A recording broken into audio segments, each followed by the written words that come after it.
So we're going to discuss why you should not take an off-road course when there is at least a foot of snow on the ground, or pretty much any snow on the ground.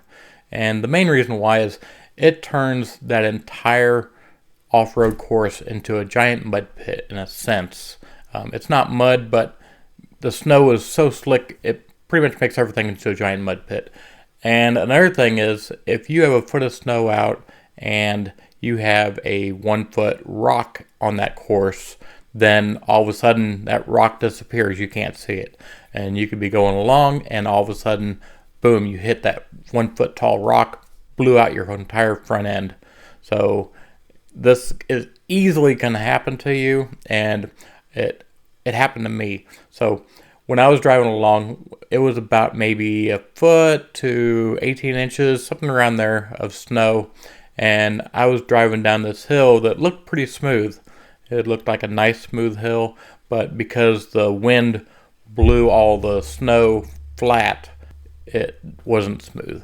So I'm driving along and all of a sudden the truck just drops like 18 inches. Just boom, hit the frame hard. I'm lucky it hit the frame, because if it would have hit the skid plates, it probably would have just destroyed those skid plates. It hit hard. And my daughter was next to me. She was just like, whoa, what the heck happened there? But you couldn't see it. That's the thing. And it just made it super slick. You can't back up. You can't do anything. You just have to keep going forward. And then you got to figure out another way to get out of there, because you ain't going to make it back up that hill. So it makes you nervous. I mean, the entire time we're going through, you're like, it's freezing. It's snow's blowing crazy. There's snow everywhere, and you're like, am I even going to get out of here? Now, I know I'm not going to die out here, but, it makes you a little bit nervous about those types of situations. And my buddy, he went down a hill where I knew I couldn't make it down it. My truck was already starting to slide, so I backed up, and that's when I went around to go down the other hill, which it wasn't a great choice either.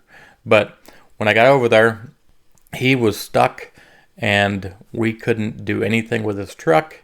We had to use, there's a little container, like kit thing that you can buy at Harbor Freight. It pulls 2,000 pounds. It's really built for trailers, but it worked great for this situation. It pulled them out.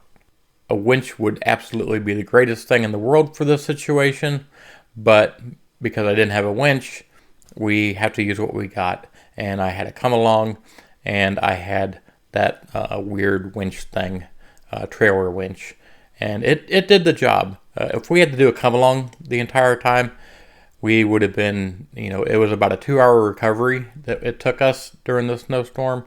And if we had to use a come along, that recovery time would have been, I don't know, we would have been there after night. When you're using come along, it's crank, and you get 3 inches of pull power. So we're really happy we had that, even though it was a cheap trailer winch, it did the job and it got us out of there. We actually ended up using the come along too to keep the Jeep from whacking into the tree. But again, we're very happy we got out of there. It took us 2 hours. We were freezing cold, or, another thing, wear proper gear. I'm never going to go out in a snowstorm again, because when you get stuck or something, it just makes things so much worse. So that's why I'm never going out in a snowstorm again. I might go when there's a little bit of snow on the ground, but never when there's, substantial snow. It just wasn't good. Now, you can go to a snowstorm and go to a dirt road. They're great. You can drive on them. It's really fun to push the snow and kind of drive a little, different, crazy a little bit, but then it's kind of fun. But going on an off-road course when there's snow on the ground, not for me. I guess if you have a giant off-road truck, maybe, but I just think there's too many risks involved, and it wasn't as funny either. I think that even the people with the big rigs, because they can't see anything, it just makes everything kind of not as fun, but more dangerous than anything. So that's my suggestion. Just stay away from off-road courses whenever they are covered in snow, because they're just dangerous in that case.